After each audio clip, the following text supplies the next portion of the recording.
built within the very fabric of being is compassion.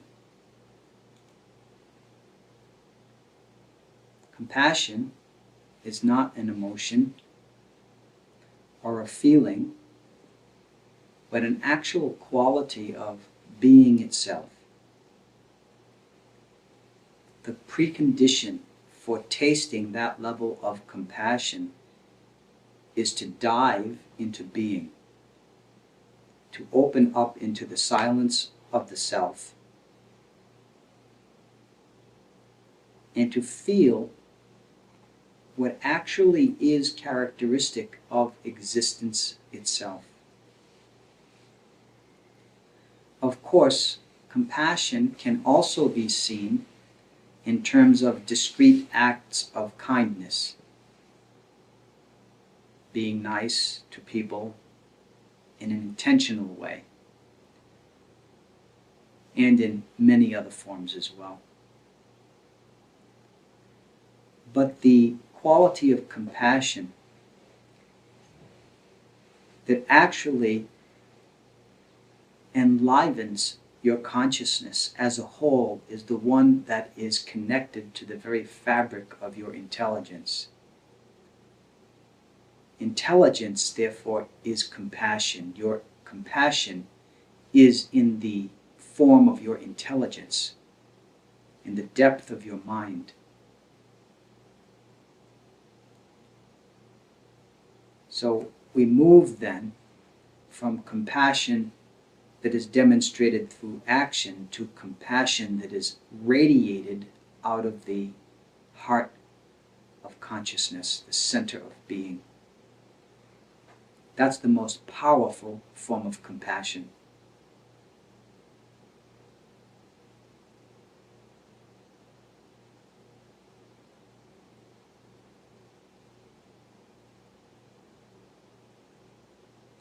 It's powerful because it works on the level of vulnerability itself.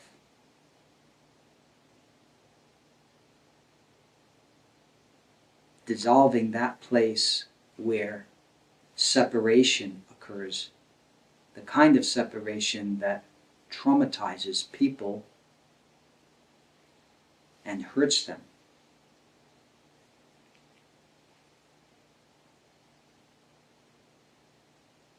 Opening up the compassion within being tends to reduce the amount of harm that's done on the external level, on the level where the opposites of kindness and cruelty abide. So when you're talking about the opening up of this immense space within being, you're talking about an all-time radiation of compassion, not something that comes and goes or manifests with intention and then dissolves later on when the intention fades. So this compassion is inseparable from the ecstasy of being. That compassion is ecstasy in a certain form, a form of warmth or love.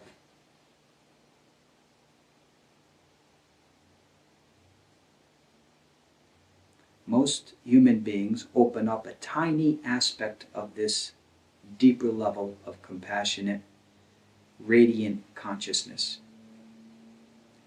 In fact, it's so infinitesimally small that it's hardly even felt, which is tragic. In fact, the whole tragedy of the human race could be said to be that nullification or absence of the being-based compassion that is connected to the total intelligence and spontaneous functioning of the human being. The path, therefore, to that immense compassion is through meditation.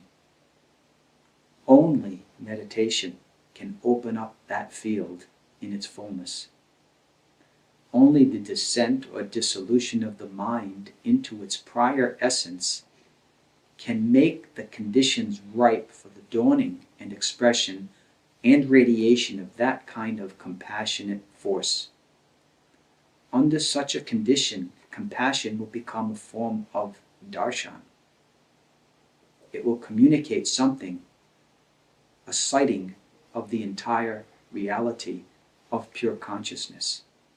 You will not be able to separate at that point the purity and bliss of pure consciousness from the heartfelt feeling of love. They will have merged.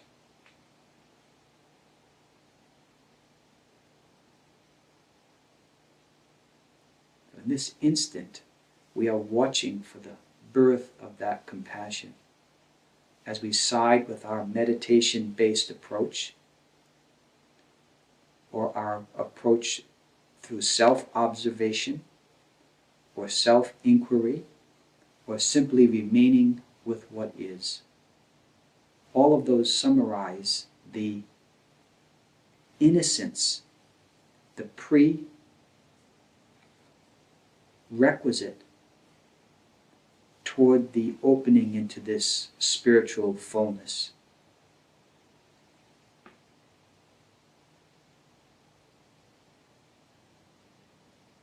I hope that we can all merge tonight in the compassionate and radiant bliss of the self.